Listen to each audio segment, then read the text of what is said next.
O Miranda foi um dos grandes zagueiros da história do São Paulo, ninguém discute. Arnaldo Ribeiro, o que você espera dele em seu retorno, hein? Bom, Rezek, na verdade já deu, o Pet falou, já estava há algum tempo, mas não foi apresentado. Ele já fez alguns treinos e pelos primeiros treinos dá para esperar o Miranda talvez jogando na sobra, numa linha de três zagueiros, que é o esquema que o Crespo gosta, né? O Miranda seria o zagueiro da sobra e o Crespo ainda está interessado na contratação de um zagueiro, mais um, que seria o zagueiro canhoto, aquela espécie do futebol mais requisitado e procurado, o tal do zagueiro canhoto, para jogar com o Miranda na sobra e com mais dois. O Miranda, eu acho que tem essa identificação e tem uma questão de uma, como falou para o nosso colega Razan ali na resposta, de uma missão de tentar abreviar essa fila de títulos do São Paulo. É verdade também que ele simboliza uma reformulação que está em andamento no São Paulo. É o clube que mais contratou do brasileiro para cá, já apresentou Orejuela e Miranda, já contratou Benítez, que estava no Vasco, o William, que veio do futebol mexicano, e Éder, que a gente vai falar daqui a pouco, e ainda está em procura desse zagueiro. Seriam 6 reforços, fora o Rodrigues, que veio da Ponte Preta, 7 no total, para esse novo time comandado pelo Hernan Crespo. Vale lembrar, tem uma curiosidade, o Campeonato Paulista tem um limite de inscrições até a fase final. Como Orejuela e Miranda chegaram juntos, eles devem ser inscritos já a partir da próxima semana, e aí ficaria sobrando uma vaga apenas de inscrição para essa fase do Paulista. Se o São Paulo já contratou o Benítez, o William e o Éder, vai sobrar gente. Vai ter gente que só vai ser inscrito na fase final do Paulista e na Libertadores. É o São Paulo em reformulação. É o clube grande brasileiro que mais está mexendo no mercado nesse momento, mesmo tendo feito boa campanha no Brasileiro do ano passado. Inclusive, cara, eu fui buscar mais informações sobre o William, né, jogador de quem eu não havia falar, confesso, não lembrava do William. E me deparei com a informação de que ele teve momentos tão bons no México que chegou a se cogitar a naturalização dele para ser convocado pela seleção mexicana. Estou muito curioso para ver o William em campo, já que no Brasil ele não conseguiu esse sucesso. Ele jogou, depois de passagens por clubes grandes, breves, ele jogou em clubes pequenos e médios e sem destaque. Paulo Vinícius Coelho, assim como ontem a gente apresentou quem era o William, meia que o São Paulo contratou, meia de 34 anos, eu pergunto a você, quem é Éder, atacante de 34 anos que o São Paulo também está trazendo? O Éder jogou a Eurocopa de 2016 pela seleção da Itália, ele começou no Criciúma, a gente está vendo ali em 2004, 2005, jogou pelo Criciúma, dali ele foi para o Empoli, aí fez o restante da carreira quase toda na Itália, Empoli, Frosinone, Sampdoria, se destacou na Sampdoria e foi convocado pela seleção italiana pela primeira vez em 2015, depois Internazionale, jogou a Eurocopa, na Eurocopa 2016 ele fez o gol da vitória contra a Suécia, a Itália venceu por 1-0, ele fez o gol da vitória, e foi uma oportunidade de mercado. O Éder queria voltar para o Brasil, estava na China, volta para ver...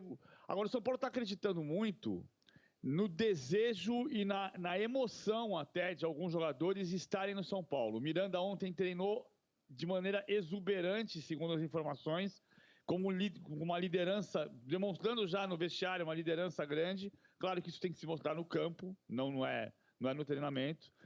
E o Orejuela chegou emocionado. O Orejuela deu na coletiva também, mas assim, segundo os relatos de dentro do clube, ele está emocionado por estar no São Paulo. Situação parecida com a do Benítez, que está vibrando por estar no São Paulo. São Paulo é um clube que tem um prestígio na América do Sul muito grande. E a ideia é ter gente que venha para o São Paulo com uma história vencedora e com um desejo e entendimento de qual é o lugar onde eles estão. Vamos ver se isso consegue se transformar num ambiente vencedor. Olha, eu achei o pacote do São Paulo interessante, com o Benítez, o Miranda, eu achei interessante o pacote.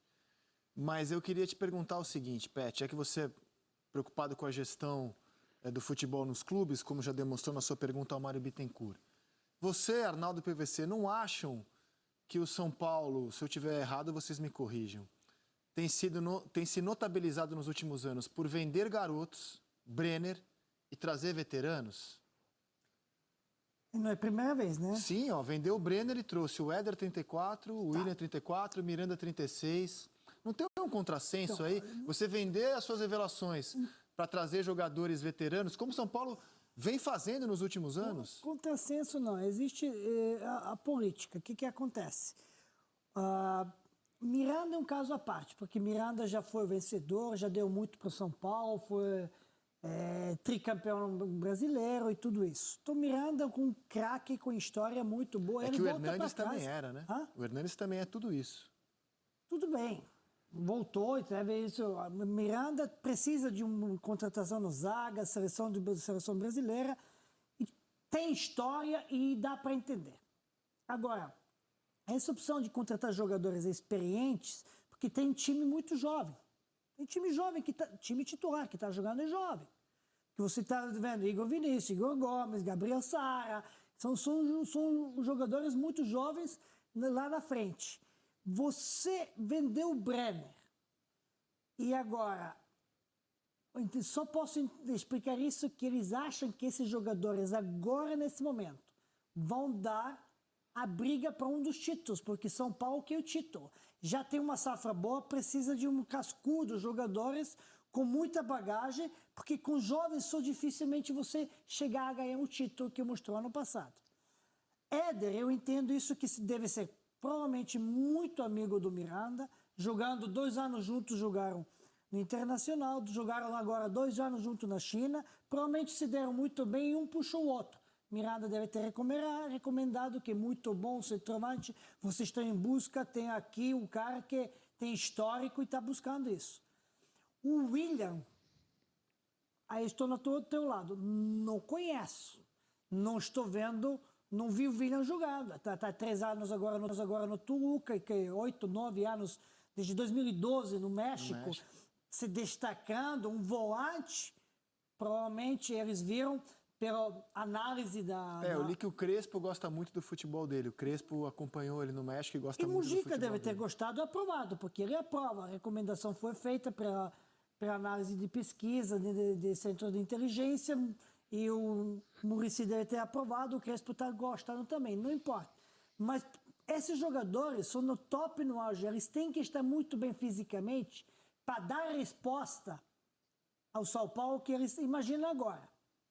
Então, eles estão em busca do título. Eu não tenho dúvida de que São Paulo agora, tendo gostinho amargo do ano passado do Campeonato Brasileiro, agora estou apostando todas as minhas fichas no busca do título. Se isso vai dar certo, não sabemos.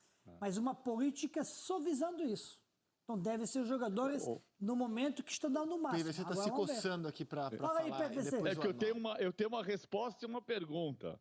A resposta é, a média de idade do elenco com todos esses reforços agora é de 25 anos, igual a do Flamengo. A pergunta é, quem é Mujica? Muricy.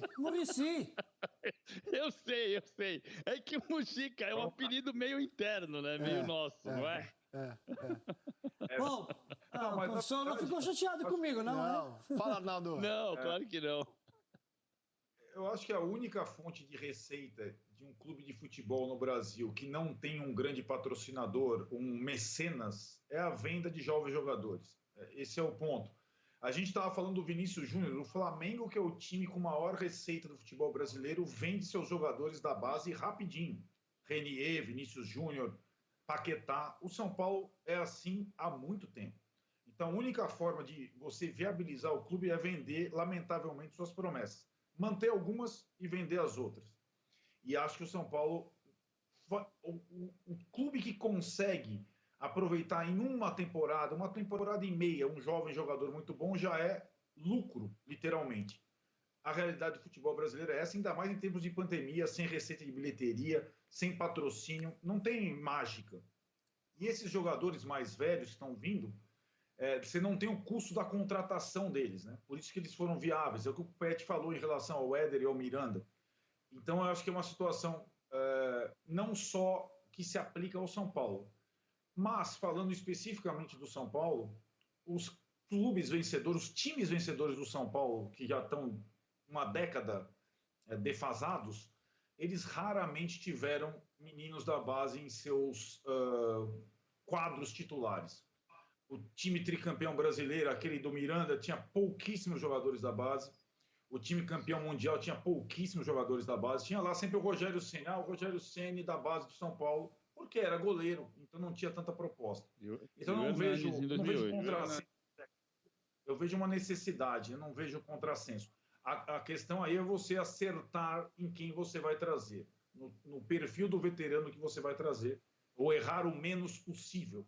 Vale lembrar que o São Paulo, há um tempo, trouxe o Diego Souza do Sport, parecia que era uma aberração, ele fez uma boa temporada, foi artilheiro do time e logo negociou, abriu mão, e hoje o Diego Souza é o artilheiro do Brasil no Grêmio. Então, para você precisa, na verdade, acertar mais o alvo. E o São Paulo tem errado bastante nos últimos tempos. É que o clube rico, que já foi o São Paulo, hoje é o Flamengo, quando ele vende, ele fica ainda mais rico, porque ele vende lá nas alturas, como no Vinícius Júnior, como o Renier, vende alto como o Paquetá, e aí ele pode contratar jogadores como o Gerson, como o Pedro, como o Gabigol, como o Bruno Henrique, que podem até dar retorno financeiro ao serem vendidos pelo clube.